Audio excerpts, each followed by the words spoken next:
there is potential for some drug and drug interaction, as with any other medication effect. And I think that's why it's so important for this program to be physician supervised. We like to think of ourselves as a subspecialty clinic, so in much the same way the nephrologist might speak with the cardiologist or coordinate medications with the cardiologist to make sure that everybody's getting along, we would do much of the same. And if a patient were on a medication through another provider that disqualified them for an appetite suppressant, then we wouldn't be prescribing that medication if we didn't feel it was safe. Or at the very least, we would clear it with their other providers before prescribing it.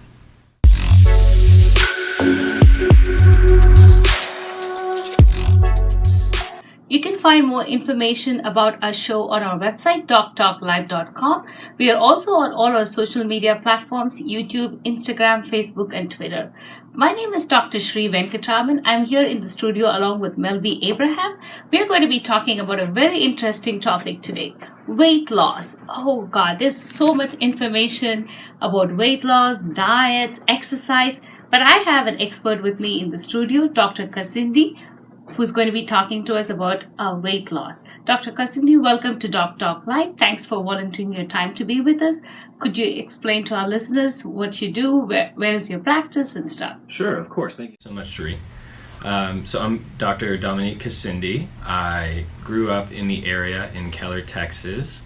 Ran around a little bit, Louisiana, Central Texas for my training and education, and found my way back home for residency in Dallas. Since completing residency, I've been working as a hospitalist. I'm an internal medicine physician who treats inpatient medical disease, and kind of missed the outpatient setting and focusing more on wellness, fitness, health, because a lot of what I did in the hospital is focused on making people less sick, but not necessarily well and better. And so I became interested in obesity medicine and weight loss and wellness during the COVID pandemic when we were all locked up and we had more time to think. And found a company that I partnered with to open a weight loss clinic in Dallas called Medi-Weight, and we've just finished our first month open. Congratulations. Thank you so much. And this is Dr. Abraham. Dr. Kasindi, thank you and welcome to our show. Can you tell us a little bit about the prevalence of obesity as it relates to the United States? And especially, I hear now that our adolescents are running into this problem of obesity. How big is this problem and what should we do about it? Sure. The short answer is it's big and growing.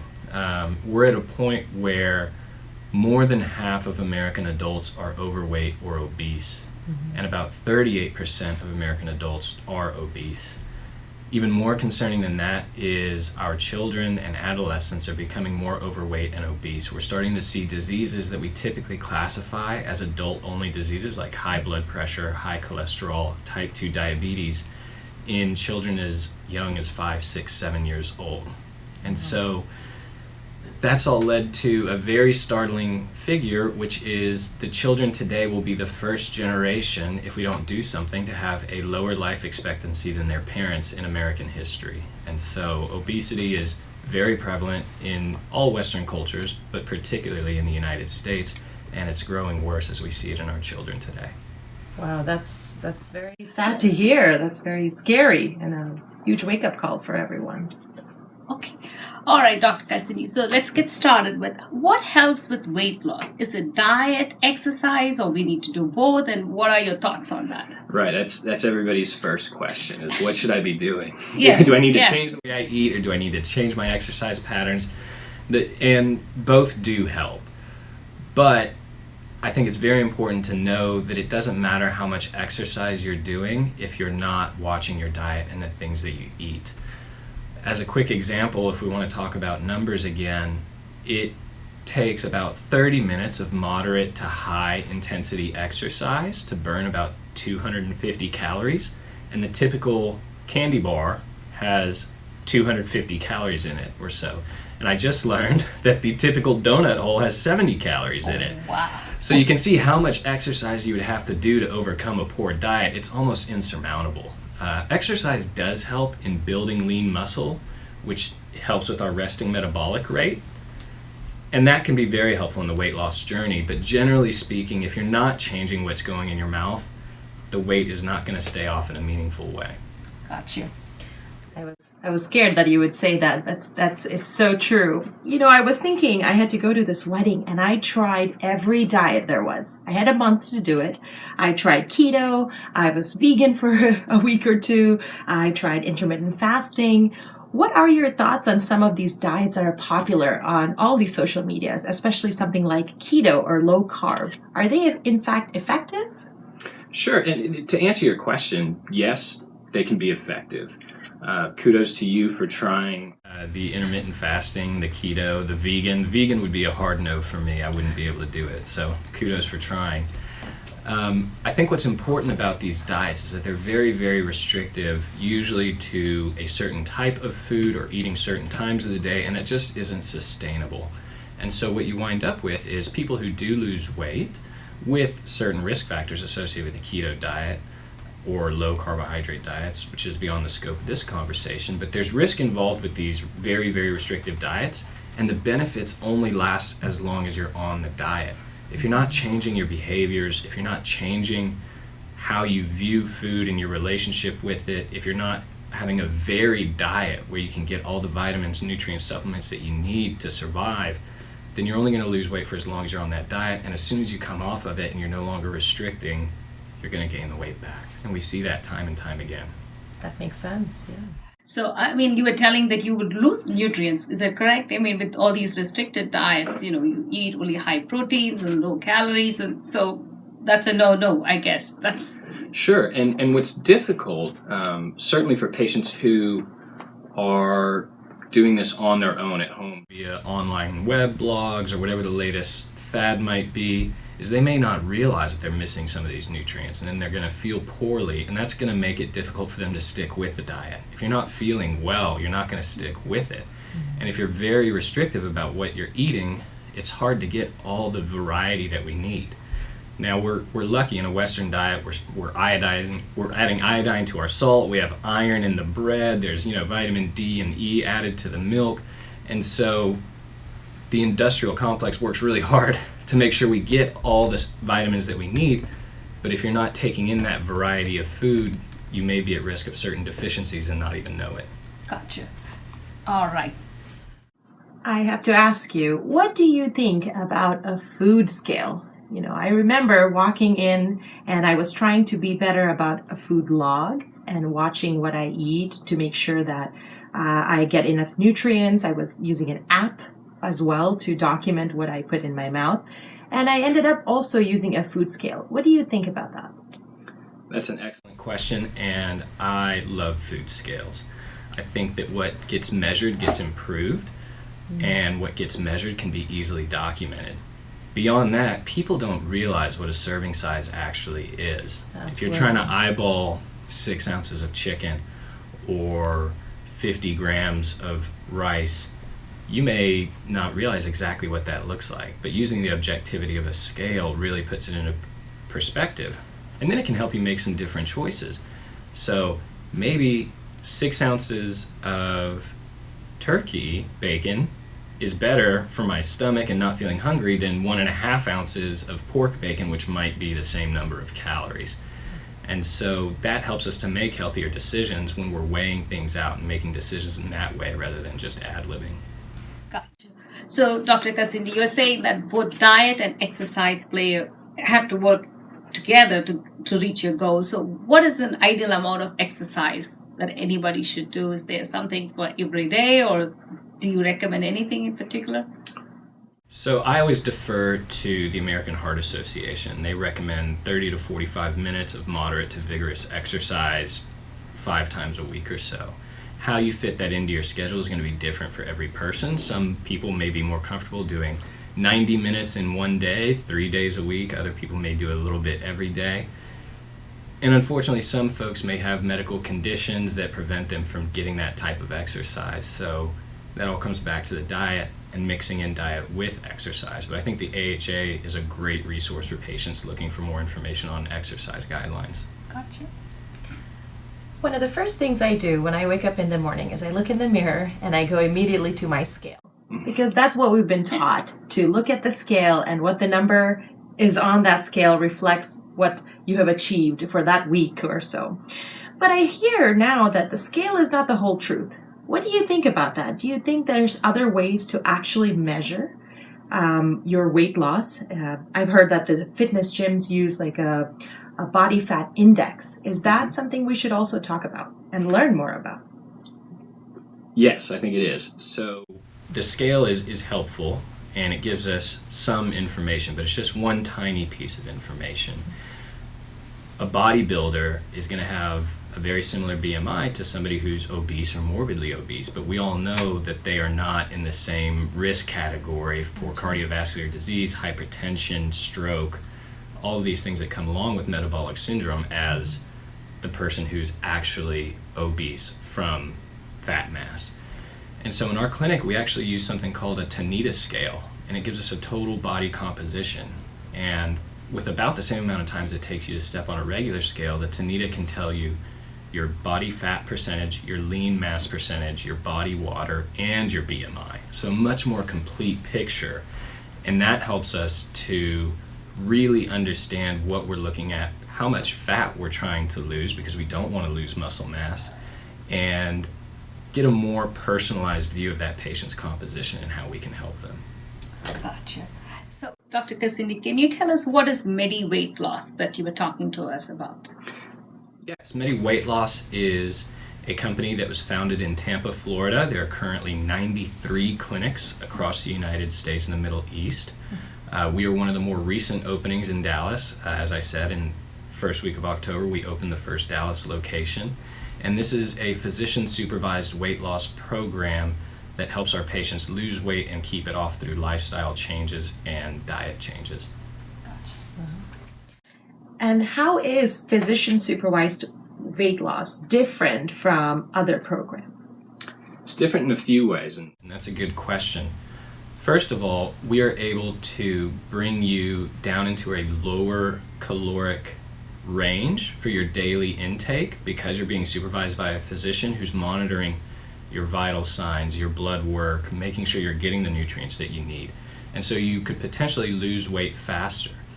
Secondly, we have access to other things that only physicians would be able to use, like prescription appetite suppressants. We can do vitamin injections and nutrients, and we can take insurance, which is excellent. We can use your insurance company to help pay for the program.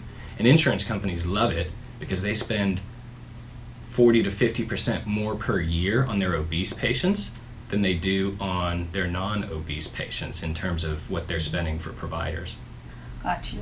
So how is this program? So it is tailored to every individual. So can you tell us how does this work? Like when they walk into your clinic, what are they going to expect and how long does the journey take and what are the support systems that you all offer? Yeah. So when a patient comes into our clinic, we do basic blood work as well as vital signs as any physician would. We also measure their height, their weight, and then use the Tanita scale to also measure their fat-free mass, their fat mass, calculate their BMI, as well as their water weight. We use something called a review machine, which is a direct calorimeter, and that's a fancy word for a machine that tells me exactly how many calories this patient burns in a 24-hour period. So I can tell a patient if they burn 1,652 calories at rest in 24 hours or 1,653. We can be that precise. And using all of that information together, their body fat composition, their BMI, their other medical conditions that they're being treated for, and their resting metabolic rate or their resting energy expenditure, I can build a program that is just theirs. No two of my patients are on the same program because they are that personalized. Got you. So what does your program involve? Does it involve diet, exercise, or what does it involve? Can you explain to us to that? The program involves both diet and exercise. The crux of the program is a protein-rich, carbohydrate and sugar poor diet with calorie restriction and weekly follow-up with a provider. And so you see one of our providers every single week to tweak and tinker and monitor your exact program, your food journaling, and see how you're doing and what we need to change for the next week. It's a little bit advantageous because maybe in a primary care provider's office you see them every 6 months. if you're doing something wrong and you don't find out for 6 months that you were doing it wrong, that can be a little bit discouraging. But we're able to see our patients on a week-by-week basis, monitor their caloric intake, their lab work, make sure they're getting the vitamins and nutrients they need, and keep them on track to their goal weight. Gotcha. Wow. And this is covered by insurance. Yes, the visits are covered by insurance. We do offer some proprietary supplements, meal replacements, protein shakes, protein-rich snacks that patients can take or leave. They're not required to be in the program, but most of our patients do choose to get those, and they're not covered by insurance because it's a grocery item. Got it. And how are those protein supplements or shakes or bars or snacks different from something that I would get at a Tom Thumb or a Kroger? Right. And that's a great question, one that I get from patients not infrequently. These supplements are built specifically for our program.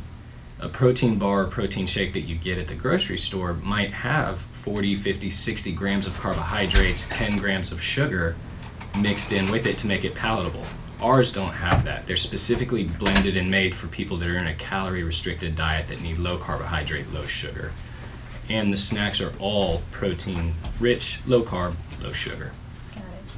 If you were explaining to a patient, I hear this a lot, that protein keeps you full longer. What does that mean? And how does that curb eating behaviors? If you eat a high-protein diet, you tend to not overeat, is what I've heard.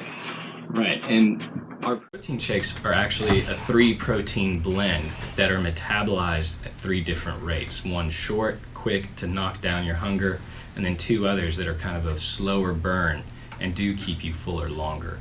And the idea is it's easier to stick to a program when you're comfortable. We don't want our patients hungry, starving, thinking about food. We want them to be satisfied, not necessarily very full, but never hungry or craving or needing to eat or fatigued because of hunger. Gotcha. So Dr. Cassini, so you mean when you're on a diet, we got to follow exactly what they give it to us, or if you feel like you can cheat here and there, or how we did, hey, 2 days I worked out, today I'm going to take a break and eat an ice cream. Is there anything like that, or you have got to follow exactly what is in papers? So our diet is based on ketosis, but unlike the traditional keto diet that's high fat and high protein, we are more healthy proteins. We don't want a lot of saturated fats in the diet that put you at a lot of risk that the carbohydrates do. Risk for the same conditions in the metabolic syndrome if your bad cholesterol is up. And so if you were to have that cheat day, it would kind of set you back because you would be knocked out of the ketotic state where your body is primarily using its fat for energy. But we also understand that life doesn't stop just because you're on our program. Yeah. And I think that's another big benefit to weekly follow-up and journaling and the accountability that you have on our program. If you do have a cheat day, we could talk about it. So what happened there? Well, I was at my friend's house and they made this really wonderful meal and I just couldn't stop eating. And so maybe next time you're going to dinner with friends, you have a protein shake or something that is on the program beforehand so you're less hungry when you go. And so, yeah, these things happen, right? Yeah. There are going to be cheat days, the holidays are coming up, you're going to parties. And so the weekly follow-up allows us to kind of mitigate that and see our patients regularly so we can stay ahead of the curve. Gotcha. Got it. What are some pharmacological options for weight loss? So the big one that everybody always talks about is the appetite suppressant. And many patients feel like this is their magic bullet or the secret pill that they're going to take and just lose weight. And unfortunately, that's just not the case. The data doesn't reflect that. Patient results don't reflect that. We do use appetite suppressants when appropriate and deemed safe by the medical provider in some of our patients. But we use that as an adjunct to keep our patients from being uncomfortable. Again, you're more likely to stick with something if you're not uncomfortable. It's not the solution. It's just one of many tools that we have to help make a lifestyle change. It's easier to stick with that lifestyle change if you're not uncomfortable. Got you. So are they required to use some kind of prescriptions to be in your program, or is just... No. No. No, our program can be done strictly through shopping at the grocery store. No prescriptions required. And if patients are less comfortable with a prescription but more comfortable with something all natural, we do have natural supplements that can help with appetite, cravings, and hunger as well. That's good to know, yeah. Do you know, our patients, especially with a nephrologist, our patients take so many different medications, right? Sometimes I can't even keep up with all the different medications and providers they follow up with. Should we be worried that some of the common medications could interact with these appetite suppressants or any of the prescriptions at the clinic? There is potential for some drug-and-drug interaction, as with any other medication effect. And I think that's why it's so important for this program to be physician supervised. We like to think of ourselves as a subspecialty clinic, so in much the same way the nephrologist might speak with the cardiologist or coordinate medications with the cardiologist to make sure that everybody's getting along, we would do much of the same. And if a patient were on a medication through another provider that disqualified them for an appetite suppressant, then we wouldn't be prescribing that medication if we didn't feel it was safe. Or at the very least, we would clear it with their other providers before prescribing it. Gotcha. So what happens like once a patient reaches their target goal weight? Are they let go and be on their own, or do they come back to see you? Or Well, the first thing that happens is some high fives and yeah, hollering absolutely. and clapping Thank and cheering. you. You know? Yeah. Celebration, yes. Yeah.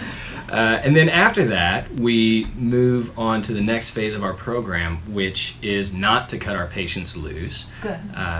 What got our patients through our door is that they needed to make a change. And the solution is not to eat half as many calories for the rest of your life, Yes. right? I already discussed how changes that aren't sustainable are not going to be create changes that last a long time. And so what we do is we add back the calories while keeping the pounds off. And so we keep you at your goal weight while adding back calories and monitoring you closely until you're back up to a normal caloric intake without having gained any weight. And then you know that that's something you can do. That is great that you are kind of with them all through. It's not like you lost your weight, no, you're on your own. That's fantastic. So you give them support all through their journey and they can start eating back too. That's right. That's great. That's great. Yes, fantastic. Are these results long-lasting, or is this kind of like a fluctuation, just like everyday life? What would you say? I would say both. We have patients who do really well and keep the weight off, and they learn the program, they implement it, and they make a life change. Others really do need that support system, and they would enter into what we call our wellness phase, where they could follow up with us once a month, once every 6 weeks or so, just to stay on track. And we catch them when they're up 5 pounds, not up 50 pounds, and they're coming back to us. And so the patients who are able to make the change and change their lifestyle on their own after they complete the program are very successful. I guess the short answer to your question is the program works as long as they're working it. Fair enough. That's a great way to put it. Yep, absolutely. So you, I mean, how does Medi-Weight loss keep up to date with the latest changes and prescription medicines and stuff? How do you all do that? That's an excellent question, and one that was very important to me when I was looking at partnering with Medi-Weight loss. Mm-hmm. I think that as physicians, we are scientists first, and we want to follow the data and be involved in something that's going to stay on the forefront.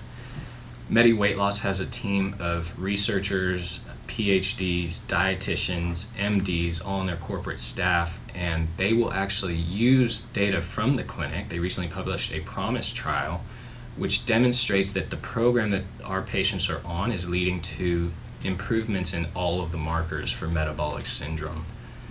They are actively involved in primary research. They've published in multiple journals, and they're always looking for new ways to help our patients. And so I'm very confident in corporates being at the front of the pack in terms of new technologies and methods for weight loss medicine. That's good.